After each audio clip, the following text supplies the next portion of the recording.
अमरावती बडनेरा शहरातील मोदी रुग्णालयाच्या समोर भरधाव वाहनाने एका 75 वर्षीय वृद्ध महिलेला धडक दिल्याने तिचा गुरुवारी दुपारी जागीच मृत्यू झाला आहे। मृतक महिलेची ओळख नांदगाव खंडेश्वर तालुक्यातील पापड येथील अनुसया रामकृष्ण अवतारे अशी झाली आहे। संबंधित महिला बडनेरा येथे बँकेच्या कामासाठी आलेली होती।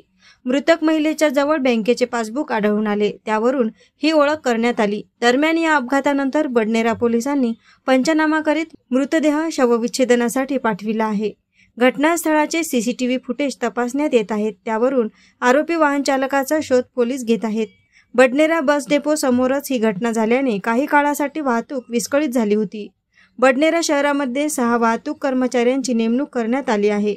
त्यापैकी 2 जय हिंद चौक, 2 बस डेपो समोर आणि 2 कर्मचारी अल्मास गेट समोर नियुक्त असतात। मात्र फिक्स पॉइंटवर वाहतूक पोलीस कर्मचारी राहत नसल्यामुळे अपघाताचे प्रमाण वाढले आहे, असे नागरिकांचे मत आहे। एएस न्यूज महाराष्ट्र करिता अमरावती येथून रुपालीसह अनिल साखरकर।